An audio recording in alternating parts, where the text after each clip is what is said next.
సుశీలమ్మ గారి పాట విన్నారు, జానకమ్మ గారి పాట విన్నారు. ఎవరి పాటలో మీకు ఏం నచ్చేది బాగా? అయ్యో నేనేం చెప్పాలో నాకు తెలియదు. ఆ ఫాదర్ మదర్ లాగానే ఎవరి మీద ఎక్కువ ఫాదర్లో ఏం నచ్చింది, మదర్లో ఏం నచ్చింది? అన్నీ నచ్చింది. అన్నీ నచ్చాయా? సుశీలమ్మ వాయిస్, దానితో words clarity plus melody, Janaki గారి ఎక్స్ప్రెషన్. పాటలు పాడుతున్న సమయంలో బాగా మీరు రైజింగ్లో ఉన్నప్పుడు ఈ సాహిత్యం నేను పాడను అని అనుకున్న సందర్భాలు ఉన్నాయా? నాకు ఇప్పుడు డబుల్ మీనింగ్ ఎలాంటిది వస్తే నాకు అర్థం కాలేదు, అర్థం అవ్వదు. తమిళ్లో ఒకసారి చెప్పాను, అది కూడా తర్వాత రాజా సార్ నాకు అడ్వైస్ చేశారు, అలా చెప్పకూడదు. డైరెక్టర్, ప్రొడ్యూసర్ వాళ్ళకి ఏం కావాలో అదే లిరిసిస్ట్ రాశారు.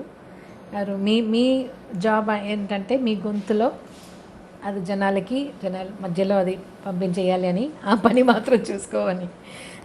తర్వాత నేను ఎవరి దగ్గర ఏం మాట్లాడలేదు, ఏమి ఎప్పుడు అబ్జెక్ట్ చేయలేదు. అయితే అలాంటి నీకు కావాల్సింది నా దగ్గర ఉంది ఒకటి, నీకు కావాల్సింది అది కూడా నాకు ఏదైనా తప్పైన ఏదైనా మీనింగ్ నాకు నా బ్రెయిన్లో రాలేదు. మీరు చెప్తున్నప్పుడు అలా దాంట్లో ఏదైనా ఉందా అని నేనే ఆలోచన చేస్తున్నాను.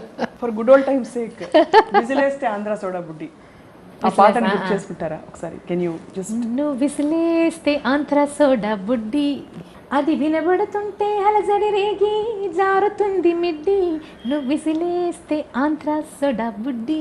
బాగా హిట్ అయ్యాయి పాటలు, ఒక్కొక్క పాట హిట్ అయ్యి సక్సెస్ఫుల్ అవుతుంటే what was the best compliment మీ జర్నీలో మీకు ప్రేక్షకులు వచ్చి చెప్పింది? బాగా పాడతారని అందరూ చెప్తారు, స్పెసిఫిక్గా ఏదో ఒకటి చెప్తే మనకి మనసు బాగా హ్యాపీ ఫీల్ అవుతుంది. What is that one thing that moved you always? అందరూ నాకు ఇచ్చిన కాంప్లిమెంట్ ఏంటంటే తెలుగు పాట తెలుగు అమ్మాయిలు హగే పాడుతున్నారు అని. అదే నాకు చాలా సంతోషం. గీతాంజలి తర్వాత మీకు విపరీతంగా ఒక వెల్లువలాగా అవకాశాలు రావడం తెలుగులో చాలా అన్ని రకాల పాటలకి. గీతాంజలి హిట్, పెద్ద హిట్ కదా పిక్చర్. దాని తర్వాత నాకు చాలా పాటలు పాడాను.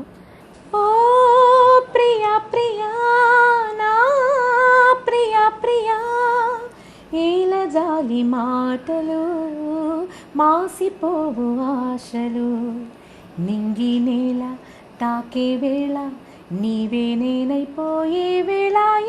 ఆ తర్వాత మీరు వర్క్ చేసిన ఒక్కొక్క మ్యూజిక్ డైరెక్టర్ మీ మ్యూజిక్ ఇంకా బాగా పరిణితి చెందడానికి ఏ విధంగా? దాని తర్వాత కీరవాణి గారి దగ్గర చాలా మంచి పాటలు పాడాను. రాజ్కోటి వాళ్ళిద్దరు కలిసి చేసిన దాంట్లో మాధవది సురేష్ గారిది, సత్యం గారు, ఒక్కొక్కరిది ఒక్కొక్క రెండు లైన్లు గుర్తు చేస్తారా ఆ పాటని? విరిసినది వసంతగానం వలపులు పల్లవిగా, మరల తెరుపుల ప్రియా, మరల తెలుపనా ప్రియా, మరల తెలుపనా, మరల తెలుపనా ప్రియా, మరల తెలుపనా.